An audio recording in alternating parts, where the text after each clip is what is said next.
नमस्कार साथियों, आज मैं आपको सुनाने जा रहा हूं एक ऐसी भक्त की कथा जिसका जीवन भगवान श्री कृष्ण की भक्ति में विलीन हो गया था। यह है मीराबाई की दिव्य और भावुक जीवन यात्रा। यह घटना बहुत वर्षों पहले की है। वो समय जब विदेशी आक्रांता जैसे तुर्क और मुगल भारत में सिर्फ धन लूटने नहीं बल्कि शासन स्थापित करने भी आने लगे थे। उस काल में देश की सत्ता मुगलों के हाथ में थी और अकबर तेजी से अपना साम्राज्य फैलाते जा रहे थे। लेकिन अगर कोई था जिसने मुगलों का डटकर सामना किया तो वह था राजस्थान। वहां के राजपूत धर्म और सम्मान के लिए अपनी जान भी न्यौछावर करने से पीछे नहीं हटते थे। उस दौर में तलवारें धर्म की रक्षा में उठती थी और मस्तक कटते देर नहीं लगती थी। उसी समय मेड़ता के शासक राव दूदाजी थे। उनके वीर पुत्र रतन सिंह एक सच्चे योद्धा थे। एक तरफ परिवार था और दूसरी ओर मातृभूमि का फर्ज। जब उनकी पत्नी गर्भवती थीं, तब रतन सिंह युद्ध के लिए रवाना हुए और रणभूमि में वीरगति को प्राप्त हुए। उनकी पुत्री मीरा का जन्म हुआ, लेकिन पिता की गोद नसीब नहीं हुई। कुछ समय बाद उसकी माता भी चल बसी। अब मीरा की देखभाल दादा दादी के हाथों में आ गई। माँ बाप से बिछुड़ने के बाद मीरा घर में सबकी दुलारी बन गई। राव दूदाजी उसकी हर बात पूरी करने को तत्पर रहते थे। जब मीरा 6 वर्ष की हुई, तब एक दिन एक संत उनके महल के द्वार पर आए।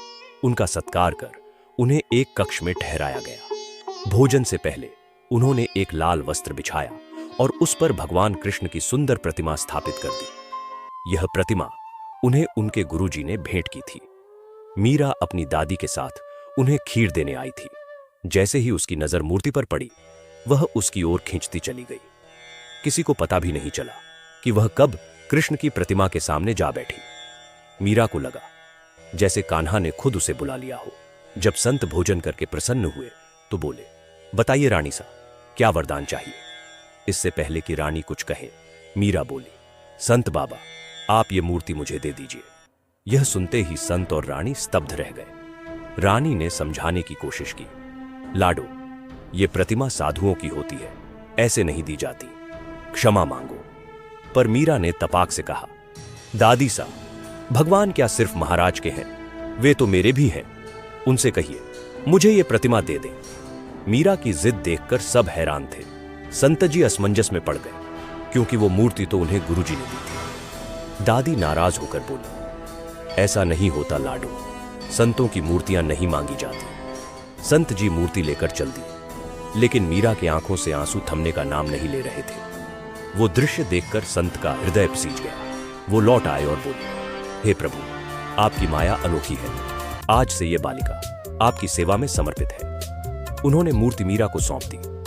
अब मीरा का दिन उसी मूर्ति के साथ बीतने लगा। वो उनसे बातें करती, माला पहनाने की कोशिश करती, फूल चढ़ाती और कहती, कान्हा, पहले तुम खाओ, फिर मैं खाऊंगी। समय बीतता गया और मीरा का प्रेम गहराता गया।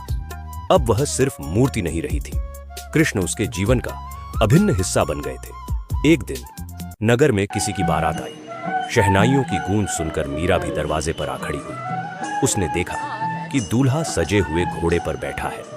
मासूमियत से उसने दादी से पूछा, दादी सा, मेरा दूल्हा कौन होगा?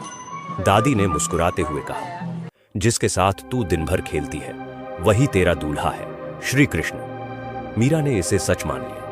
उसके मन में कृष्ण के लिए न कोई संकोच था, न कोई संशय। धीरे धीरे मीरा बड़ी हुई। उसकी सुंदरता और भक्ति की ख्याति पूरे क्षेत्र में फैलने लगी। उसी समय मेवाड़ के राजा राणा सांगा के पुत्र भोजराज के लिए विवाह प्रस्ताव आया। भोजराज एक वीर, धर्मनिष्ठ और सौम्य स्वभाव के व्यक्ति थे। जब मीरा को बताया गया कि उसका विवाह भोजराज से किया जाएगा, उसने शांत स्वर में कहा, मेरे पति तो श्री कृष्ण हैं, मैं किसी और से विवाह कैसे कर सकती हूं? मीरा के इस उत्तर से घर में खलबली मच गई, लेकिन समाज और मर्यादा के दबाव में उसे विवाह के लिए हां करनी पड़ी। उसने मन ही मन प्रण लिया कि वह तन से चाहे विवाह कर ले, पर आत्मा से सिर्फ कृष्ण की ही पत्नी रहेगी। शादी के फेरे लेते समय भी मीरा ने श्री कृष्ण की प्रतिमा अपने पास रखी। भोजराज समझदार थे। उन्होंने मीरा को उसकी भक्ति में रोका नहीं, बल्कि आजादी दी। मीरा अब भी अपने आराध्य के प्रेम में लीन रहती।